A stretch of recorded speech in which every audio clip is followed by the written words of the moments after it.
Bonjour et bienvenue dans cette nouvelle vidéo. Aujourd'hui, j'ai envie de faire la distinction entre fréquence et vibration. Ta vibration, c'est comment tu te sens. Donc la vibration, elle est principalement reliée aux émotions. Par contre, ta fréquence, c'est comment tu vois les choses.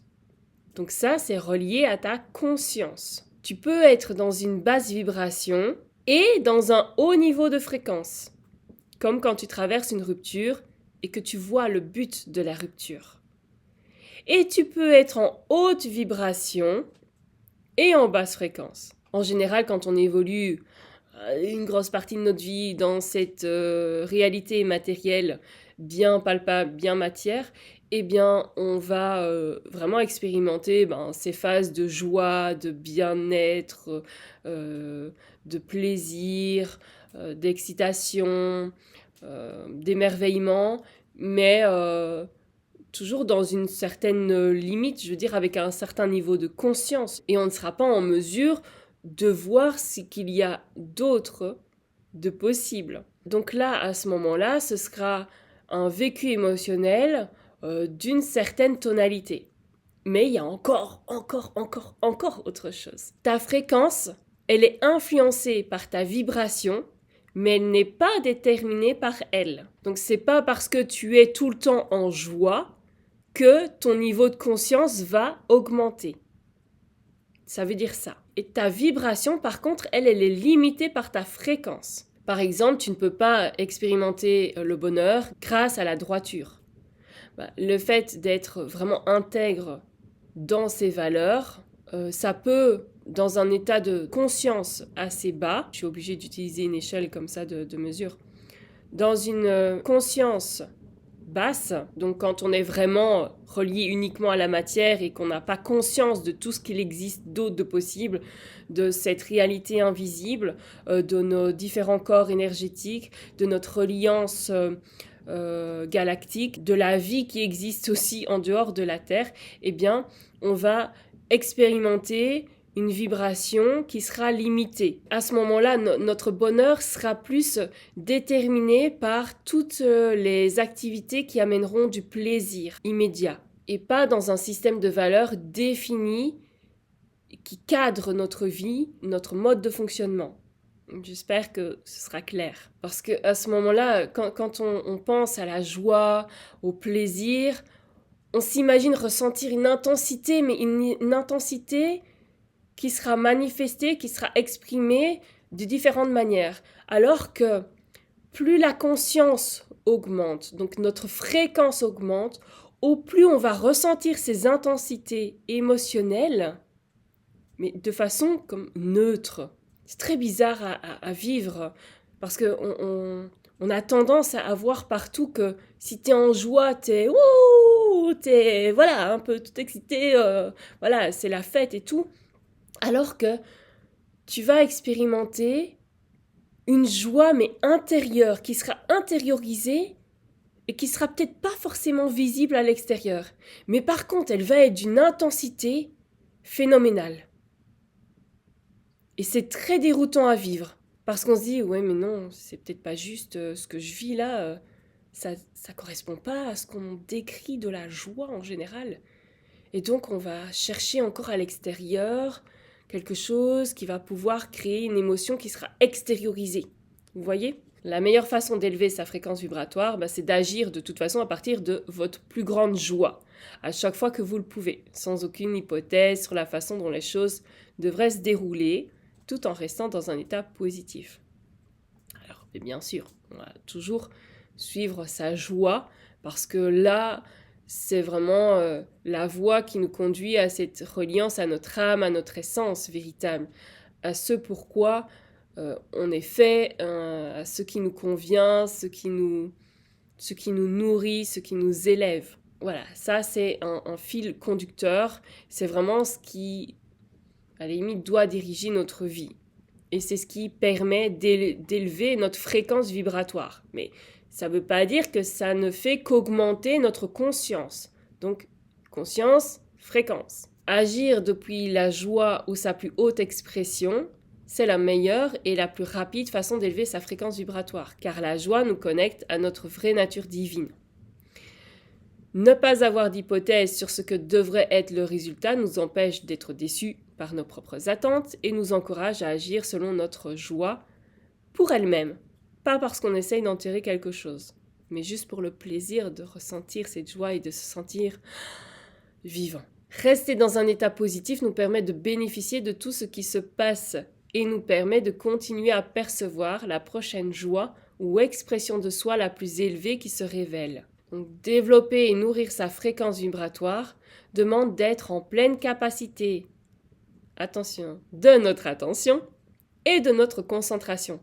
D'où le fait de rester vigilant quant aux influences qui viendraient impacter notre vibration ainsi que notre fréquence, donc notre conscience. Et là aussi, c'est important de prendre en compte qu'il n'y a pas de c'est ça ou c'est ça, mais ça peut être ça et ça.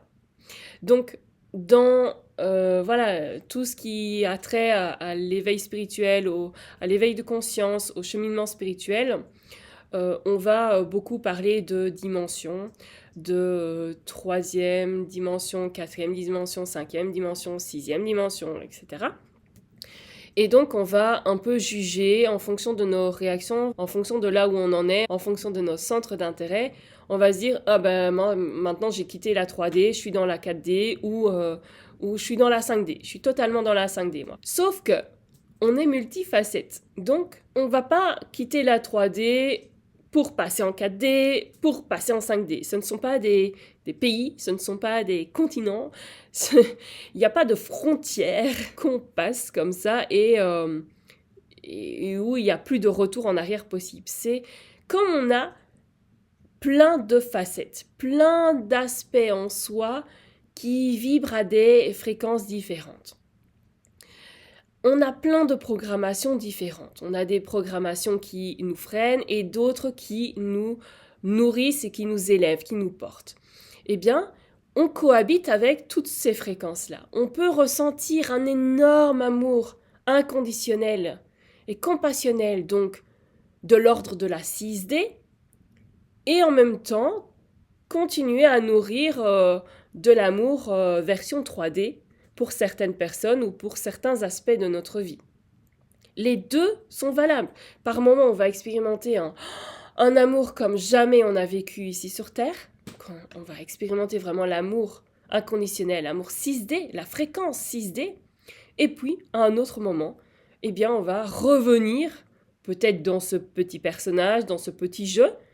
Et donc, on va revivre des relations 3D. Les deux coexistent ensemble. Et donc, on va comme passer de l'un à l'autre pour petit à petit se purifier. J'aime pas trop ce terme me dérange un peu. Ou comme devenir un peu plus transparent et donc devenir moins dense, moins lourd.